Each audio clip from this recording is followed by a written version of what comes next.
നമ്മുടെ നാട്ടിൽ അടുത്ത കാലത്തൊരു സമ്മേളനം നടന്നു. ഒരു ദേശീയ സമ്മേളനം, വിരലുകളുടെ ദേശീയ സമ്മേളനം. വിരലുകളെല്ലാം സമ്മേളിച്ചിരിക്കുന്നു. ജാഥയായിട്ട് വന്നു അവർ 5 വിരലുകളും സ്റ്റേജിൽ ഇരിക്കുകയാണ്, ഉപവിഷ്ടരായിരിക്കുകയാണ്. ഓരോ വിരലുകളായിട്ട് വന്ന് തങ്ങളുടെ ഗുണങ്ങളും പ്രതാപങ്ങളും അവതരിപ്പിക്കും. എന്നിട്ട് അവരുടെ നേതാവിനെ തിരഞ്ഞെടുക്കും. ആ വമ്പിച്ച ജനക്കൂട്ടം തിരഞ്ഞെടുക്കുകയാണ്. ആദ്യമായിട്ട് മൈക്കിന് മുന്നിൽ വന്നത് തള്ളവിരലാണ്.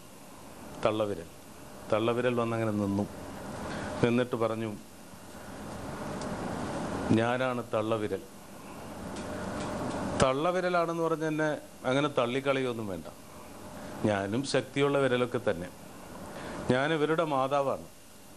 നിങ്ങൾ മാതൃത്വത്തെ ബഹുമാനിക്കുന്നവരാണെങ്കിൽ എന്നെ തിരഞ്ഞെടുക്കണം എന്ന് തന്നെയല്ല.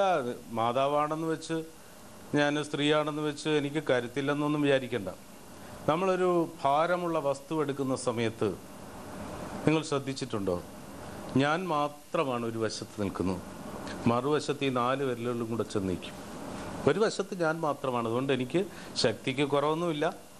ഞാനാണ് തള്ളവിരൽ. അതുകൊണ്ട് നിങ്ങൾ എന്നെ തിരഞ്ഞെടുക്കണം എന്ന് ഞാൻ അഭ്യർത്ഥിക്കുന്നു. തള്ളവിരൽ പോയി. അടുത്ത് വന്നത് ചൂണ്ടുവിരലാണ്. ചൂണ്ടുവിരൽ അറിയാമല്ലോ, സ്മാർട്ടായ വിരലാണ്, വളരെ മിടുക്കനായ വിരലാണ്. എനിക്ക് ഈ ചൂണ്ടുവിരലിനെ കാണുമ്പോഴെല്ലാം ഓർമ്മ വരുന്നത് നമ്മുടെ അർജുനനെയാണ്, മഹാഭാരതത്തിലെ അർജുനെ, സവ്യസാചിയായ അർജുനെ.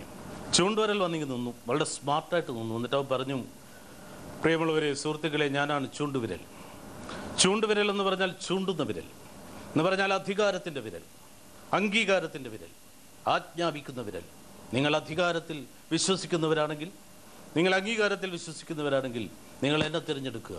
ശരിയാണല്ലോ, ചൂണ്ടുവിരൽ അധികാരത്തിൻ്റെ വിരലാണ്. നമ്മൾ സാധാരണ ഗെറ്റ് ഔട്ട് പറയുന്നത് ഏത് വിരൽ ഉപയോഗിച്ചിട്ടാണ്? ചൂണ്ടുവിരൽ ഉപയോഗിച്ചിട്ടാണ്. അല്ലാതെ തള്ളവിരലുകൊണ്ട് ഗെറ്റ് ഔട്ട് എന്ന് പറഞ്ഞാൽ ആൾ പോവില്ല എന്ന് തന്നെയല്ല, ചിലപ്പോൾ തിരിച്ചു വന്ന് ആലിംഗനം ചെയ്തിട്ട് പോയെന്ന് ഇരിക്കും. അധികാരത്തിൻ്റെ വിരലാണ്. അതുകൊണ്ട് നിങ്ങൾ എന്നെ തിരഞ്ഞെടുക്കുക. ചൂണ്ടുവിരൽ സ്മാർട്ടായിട്ട് തിരിച്ചു പോയി. അടുത്ത് വന്നത് നടുവിരലാണ്. അയാൾ വന്നങ്ങനെ നിന്നു, നല്ല ഒരു അധികായനെ പോലെ നിവർന്നങ്ങ് നിന്നു. എന്നിട്ട് പറഞ്ഞു, ഞാനാണ് നടുവിരൽ.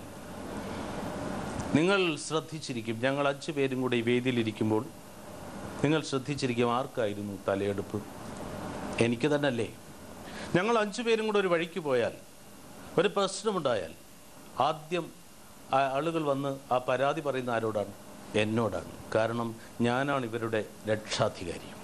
നിങ്ങൾ മുതിർന്നവരെ ബഹുമാനിക്കുന്നവരാണെങ്കിൽ, തലമൂത്തവരെ ബഹുമാനിക്കുന്നവരാണെങ്കിൽ നിങ്ങൾ എന്നെ തിരഞ്ഞെടുക്കുക.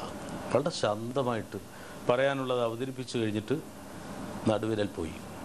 അടുത്ത് വന്നത് മോതിരവിരലാണ്. മോതിരവിരലൊരു നാണം കുടുങ്ങിയാണ്, അല്പം സ്ത്രൈണതയൊക്കെ ഉള്ള ഒരു വിരലാണ് മോതിരവിരൽ. മോതിരവിരൽ വന്ന് അങ്ങ് നിന്നു. വേറൊരു പ്രശ്നമുണ്ട്, നല്ല ഒരു പെർഫോമൻസ് കഴിഞ്ഞാൽ പിന്നെ അടുത്ത് വരുന്ന ആളുടെ കോൺഫിഡൻസ് പോകും. ഇവിടെ ഇപ്പോൾ ചൂണ്ടുവിരലും നടുവിരലും എല്ലാം ഭംഗിയായി തങ്ങളുടെ ഭാഗം അവതരിപ്പിച്ചതിന് ശേഷം മോതിരവിരൽ വന്ന് വല്ലാതെ വിഷണ്ണനായി ഇങ്ങനെ നിൽക്കുകയാണ്. മോതിരവിരൽ പറഞ്ഞു, ഞാനാണ് മോതിരവിരൽ എന്ന് പറഞ്ഞാൽ ഈ മോതിരമൊക്കെ ഇടുന്ന വിരൽ ഞാനാണ്. പിന്നെ നല്ല കാര്യങ്ങൾക്കൊക്കെ ഉപയോഗിക്കുന്ന, വിശുദ്ധ കാര്യങ്ങൾക്കൊക്കെ ഉപയോഗിക്കുന്ന വിരൽ ഞാനാണ് വിശുദ്ധിയുടെ വിരൽ. പെട്ടെന്ന് മോതിരവിരലങ്ങ് ഫോമായി. ഞാനാണ് വിശുദ്ധിയുടെ വിരൽ. ശരിയാണ്, ഈ അമ്പലത്തിലൊക്കെ പോയാൽ ചന്ദനം തൊടേണ്ട വിരൽ മോതിരവിരലാണ്. പക്ഷെ നമ്മൾ എല്ലാ വിരലുകൊണ്ടും ചന്ദനമിടുകയും കൂടെ നിൽക്കുന്നവർക്ക് ഇട്ട് കൊടുക്കുകയൊക്കെ ചെയ്യുന്നുണ്ട്. ഞാനാണ് വിശുദ്ധിയുടെ വിരൽ. അതുകൊണ്ട് നിങ്ങൾ പരിശുദ്ധിയിൽ വിശ്വസിക്കുന്നവരാണെങ്കിൽ, വിശുദ്ധിക്ക് വിലമതിക്കുന്നവരാണെങ്കിൽ നിങ്ങൾ എന്നെ തിരഞ്ഞെടുക്കുക എന്ന് പറഞ്ഞിട്ട് മോതിരവിരലും പോയി. അവസാനം വന്നത് ചെറുവിരലാണ്. ഞാൻ ചോദിക്കട്ടെ, ഈ 4 വിരലുകളും, ഈ അറിയപ്പെടുന്ന പ്രമുഖരായ 4 വിരലുകളും തങ്ങളുടെ വാദഗതികൾ അവതരിപ്പിച്ചതിന് ശേഷം ഈ കുഞ്ഞു വിരലിന് എന്തു പറയാനുണ്ടാവും? നമുക്ക് കേൾക്കാം. കൊച്ചുവിരൽ അവൻ വന്നിട്ട് പറഞ്ഞു, ഞാൻ ചെറുവിരലാണ്, പൊക്കമില്ലാത്ത വിരലാണ്. എനിക്ക് പൊക്കമില്ല, എന്നെ പൊക്കാതിരിക്കുവിൻ എന്ന് പറഞ്ഞത് കുഞ്ഞുണ്ണി മാഷാണ്, അല്ലേ? ഈ പൊക്കമില്ലായ്മയാണ് എൻ്റെ പൊക്കം എന്ന് പറഞ്ഞതും കുഞ്ഞുണ്ണി മാഷാണ്. ഞാൻ പൊക്കമില്ലാത്ത വിരലാണ്, ചെറുവിരലാണ്, കുട്ടി വിരലാണ്, കുഞ്ഞു വിരലാണ്. നമ്മുടെ തിരുവനന്തപുരം ഭാഷയിൽ പറഞ്ഞാൽ ചെറുകുട്ടി വിരൽ എന്ന് പറയും. തിരുവനന്തപുരം ഭാഷ വളരെ ആത്മാവിലുള്ളത് അതേപോലെ സംവദിക്കുന്ന ഒരു ഭാഷയാണ്, ആത്മാർത്ഥമായൊരു ഭാഷയാണ്. ആ ഭാഷയിൽ പറഞ്ഞാൽ ചെറുക്കുട്ടി വിരൽ എന്നും പറയും. പക്ഷേ എന്നെ ഇവരാരും അംഗീകരിച്ചിട്ടില്ല. കാര്യമായിട്ട് ഗണിച്ചിട്ടില്ല. ഞാൻ ചെറുതായിപ്പോയി. ഞാൻ ഒറ്റ ചോദ്യം മാത്രമാണ് ചോദിക്കുന്നത്, ഒറ്റ ചോദ്യം. ഞാനില്ല എന്ന് കരുതുക, ചെറിയ വിരലാണല്ലോ, ഞാനില്ല എന്ന് കരുതുക. ഇവർ പൂർണ്ണരാകുമോ? എൻ്റെ അഭാവത്തിൽ ഇവർ നടന്നുപോയാൽ ആളുകൾ ഇവരെ വികലാംഗർ എന്ന് വിളിക്കില്ലേ? ഞാൻ കൂടി ഉള്ളപ്പോഴല്ലേ പൂർണ്ണതയുണ്ടാകുന്നു? ശരിയല്ലേ? ചെറുവിരൽ ചോദിക്കുന്നത് ശരിയല്ലേ? നമ്മൾ സാധാരണ ഈ ഊണൊക്കെ, ഈ ചോറൊക്കെ ഉരുളയാക്കി ഉരുട്ടി ഇങ്ങനെ കഴിക്കുന്ന സമയത്ത് ആ ഉരുളയാകുന്നത് എപ്പോഴാണ്? ഈ ചെറുവിരൽ കൂടി ഉള്ളപ്പോഴാണ്. ഇപ്പോൾ ആരും ഉരുട്ടുന്നില്ല. ആരും ഉരുട്ടുന്നു? ഇപ്പം ഈ പലവിധമായ തിരക്കുകൾക്കിടയിലൂടെ ആളുകൾ ഉണ്ണാനൊന്നും അങ്ങനെ ഉരുളയാക്കിക്കൊണ്ടിരിക്കാനൊന്നും സമയമില്ലെങ്കിലും ഇന്നൊന്ന് നിങ്ങൾ ഉരുട്ടി നോക്കുക. ഈ ചെറുവിരലില്ലാതെ ഉരുട്ടിയാൽ അത് ഉരുളയാകുമോ? അത് അപൂർണമാകും. അത് ഉരുളയല്ലാതെ ചിലപ്പോൾ കൊഴുക്കട്ട ആയിരിക്കും. അപ്പോൾ പൂർണ്ണത നിൽക്കുന്ന വിരൽ ഞാനാണ്. മാത്രമല്ല, ഇവരെല്ലാം ഒരുപാട് വാദഗതികൾ പറഞ്ഞല്ലോ. ഞാൻ പറയട്ടെ, ഇവരെല്ലാം ഭീരുക്കളാണ്. ഈ പറഞ്ഞ എനിക്ക് മുമ്പേ കടന്നുപോയ മഹാരഥന്മാരായ ഇവരെല്ലാം ഭീരുക്കളാണ്. ഇവരെല്ലാം കുറ്റം ചെയ്യുന്നവരാണ്. ഇവരെല്ലാം അവിശുദ്ധമായ കർമ്മങ്ങളിൽ ഏർപ്പെടുന്നവരാണ്. അവസാനം ഈ തെറ്റുകൾക്കെല്ലാം ഒടുവിൽ ശിക്ഷയുടെ ആ പാരമ്യത്തിൽ ചെന്ന് നിൽക്കുന്ന നിമിഷത്തിൽ, വിധികർത്താവിൻ്റെ മുമ്പിൽ വിധേയരായി നിൽക്കുന്ന ആ നിമിഷത്തിൽ, കൈകൂപ്പേണ്ടി വരുന്ന നിമിഷത്തിൽ ഏറ്റവും മുന്നിൽ നിൽക്കുന്നത് ഞാനാണ്, ഞാൻ മാത്രമാണ്.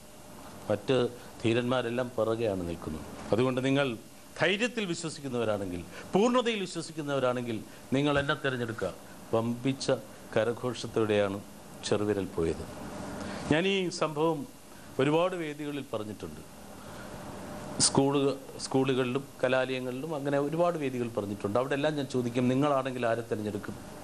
പലരും പറയും ഞങ്ങൾ ചെറുവിരലിനെ തിരഞ്ഞെടുക്കും, ചൂണ്ടുവിരലിനെ തിരഞ്ഞെടുക്കും എന്ന് പറയുന്നവരുണ്ട്, മോതിരവിരലിനെ തിരഞ്ഞെടുക്കും എന്ന് പറയുന്നവരുമുണ്ട്. പക്ഷെ ഞാൻ ചോദിക്കട്ടെ, എല്ലാ വിരലുകൾക്കും അതിൻ്റേതായ പ്രസക്തിയില്ലേ?